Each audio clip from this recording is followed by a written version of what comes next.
Hello, everyone, and welcome to a podcast. I'm Danny, and today, Great.com talks with Phil Nichols, the interim CEO of Toronto Humane Society. If you haven't heard of it yet, they work reducing animal homelessness, ensuring access to care, and fighting to preserve human-animal bond. Remember, if you're new here to this podcast, press subscribe on YouTube or in your podcast app. Hi, Phil, and welcome. Hi, Danny. Thank you for having me. It's truly our pleasure, and I'm really eager to know more about the work that you guys are doing there. But I think we should begin by learning more about your history. It's been a long road for you guys, so how did it all begin and how things went ever since? Yeah, so Toronto Humane Society has been around. This is our 135th year in operating in the city of Toronto, and we started in 1887 with a $2 donation that was mailed into a newspaper reporter by a member of our community that was upset at the welfare they were seeing of the workhorses on the streets and the lack of access that they have to water.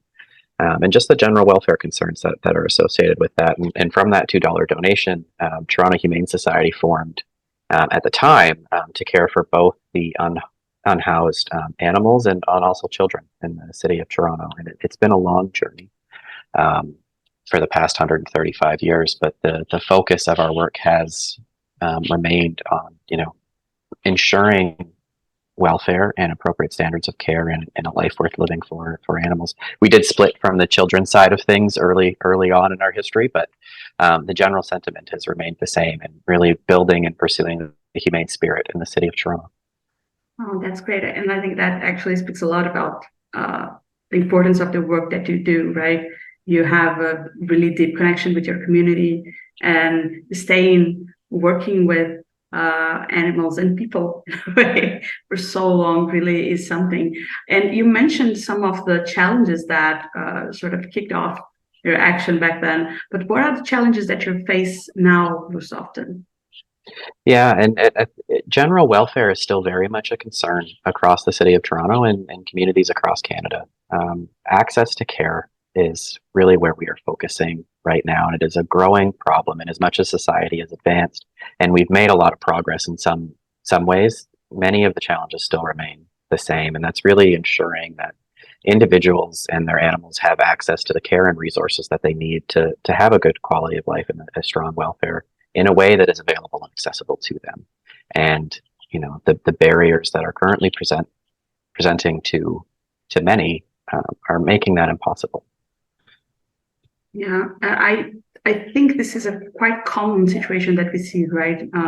Most people facing a lot of trouble to provide for themselves, and sometimes they're not able to provide great care. But animal welfare usually encompasses a broad range of activities, right? And from your website, which people can access in the description of this episode. Also, I'm going to say it. It's torontohumanesociety.com. You can get information in there.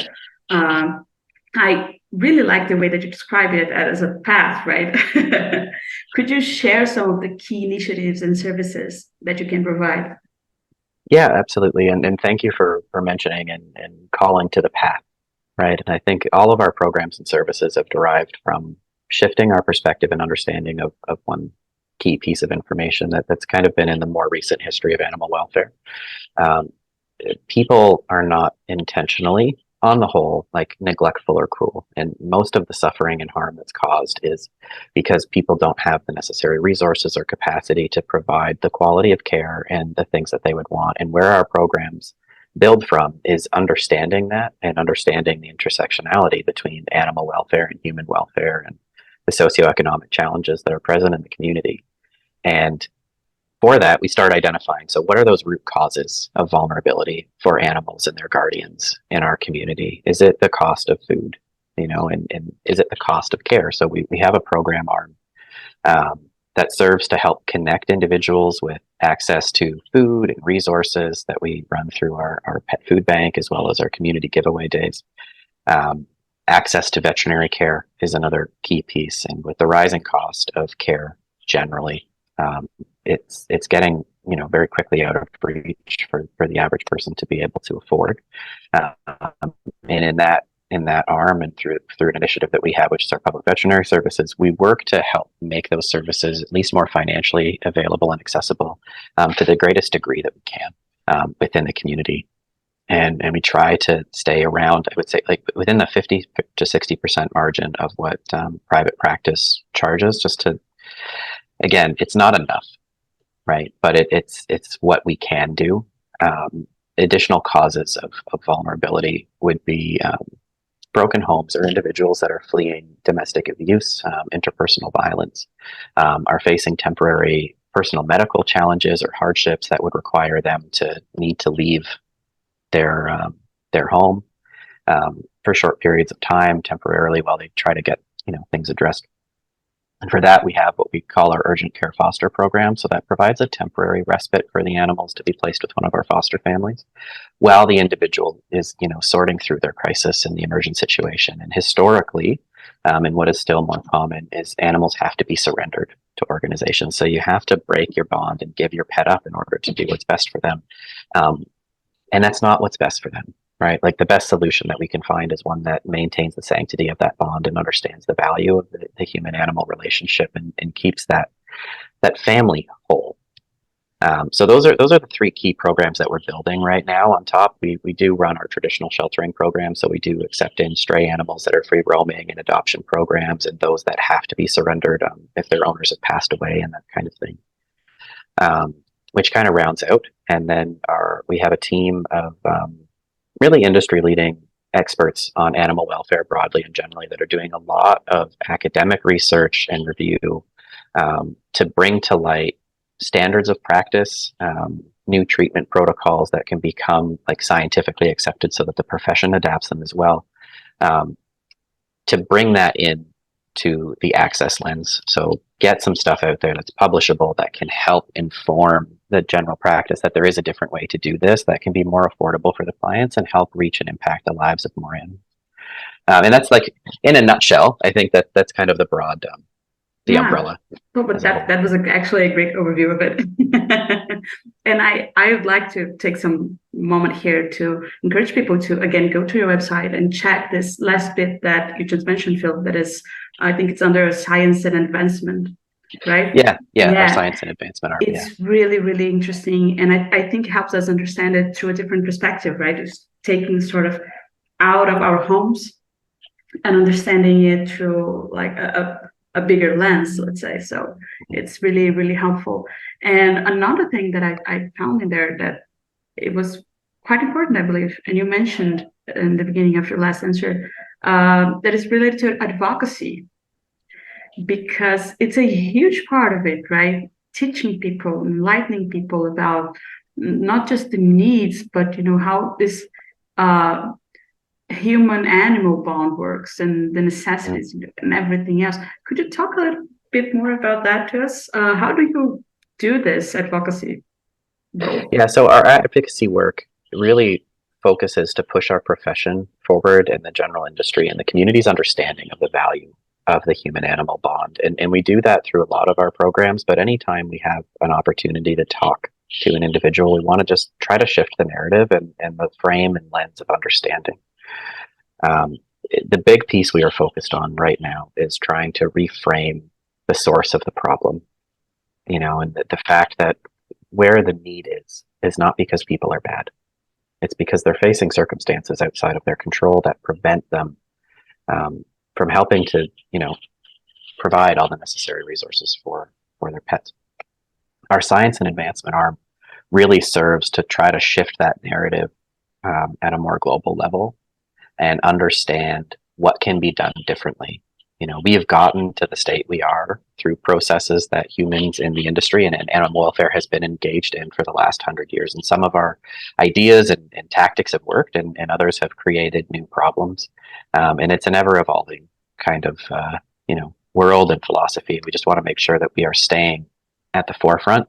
Our science team, our advocacy team allows us to understand what's happening outside of Toronto and what's happening more on the global sphere, to help shift and guide our programming operations in a new approach, because so often the way we've done things tends to be the way we do them going forward. And we want to make sure we challenge that so that the animals are really the ones benefiting and the families can feel the value of that.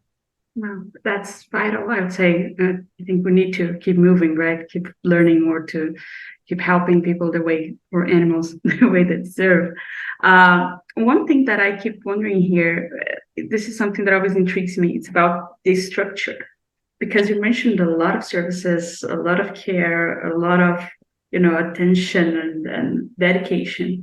So, how much of your structure now relies on volunteering work? Do you have a lot of partnerships in your community? How does all that fit in? Yeah, we really try to emphasize partnerships. And I think the structure of the organization as a whole could really be somewhat camped into like four buckets. We've got like our administrative, what we need to keep the lights on and all that kind of stuff, our fundraising and our lifeblood of the financial means. Our programming arm kind of falls in three primary camps. There's our sheltering program arm, which is really that historical kind of lens. There's our public programming arm, which is serving to address those root causes, and then there's the science and advancement and education arm. Supporting all of those is a team of more than 400 volunteers and more than 250, 300 foster parents and foster families as well, which are our lifeblood. Our staff are dedicated, they're committed. We're all working on advancing our arm, but it really is a community effort. Outside of that, there's thousands of donors that support the mission. And we have found the best way to bring programs to light is to partner with community agencies. And whether that's from a sheltering arm partnership, which may be other local humane societies or shelters that we can work with on space and resource challenges and kind of like helping adoption programs run, to the new partnerships that we're working on developing within the city. And we're really targeting growth within the human social service agency and making sure that we can connect to the people who need us through agencies that are already bringing services and supports to them. And in many ways, like if we go back, we started with youth and stray animals and we kind of divided and everything got somewhat isolated, but we do need to come back together and connect, maybe not as the same agency, but understanding where the intersections happen. And if we don't partner with groups and other bodies that are focused on their side, we're not going to be able to bring like a holistic program and solution forward that can help as many people as we're able. Oh, absolutely. And thinking this new holistic perspective would be like your next steps, your goals for a near future. How would you qualify that? Yeah, I think that's a great question. Our vision is really one where our community is free from suffering for humans and animals alike. Now, obviously, animals are our focus and what we want to accomplish, and we recognize we can't do that without partnership, right? So we are going to be working on bringing more programs to the community that have the capacity to be more self-sustaining. So in times of economic hardship, their value and their impact on the community doesn't get drawn down by a lack of donations, which is a problem that we're experiencing right now with the current economy. And doing so we're looking at bringing expanded public services to the community and improving and expanding our reach across the city of Toronto and the GTA, getting more access to veterinary care, expanding our community food bank and giveaway days, making sure the urgent care program has, capacity to meet the need of the 3.5 million plus individuals that call Toronto their home right now. Oh, that would be actually incredible. And with this, I need to ask you, how can the listeners that got inspired by your work can get involved and support this beautiful mission of yours? Yeah, the best way to support us right now is with financial contributions and donations to the cause and our mission, which can be made at TorontoHumaneSociety.com. There is a lot of different initiatives. We're really pushing for monthly donors, but any donation, big or small, goes a long way in helping the mission continue and impacting the lives of tens of thousands of animals on an annual basis. That's great. Again, people, you can find the link to get to them on the description of this episode on our website as well. And just, Google it, research it. It's really an amazing initiative. I always say this when I love the website. The website is great. There is a lot of useful information in there, and it's pretty easy to, one, learn how to donate to get a better understanding, a deeper understanding of the work that the Toronto Humane Society does. Phil, thank you so much. I really loved this conversation. It was so light. I love it when it is like this. It was really great. Thank you. Oh, enjoyed being here. Thank you. And for everyone watching or listening to us today, thank you so much for staying with us for one more episode. And remember, if you enjoyed it, press subscribe on YouTube or in the podcast app, because that shows the algorithm that this is an important conversation and more people can learn about the importance of the Toronto Humane Society. Bye, and I'll see you the next episode. Remember, if you can donate, help out. Bye.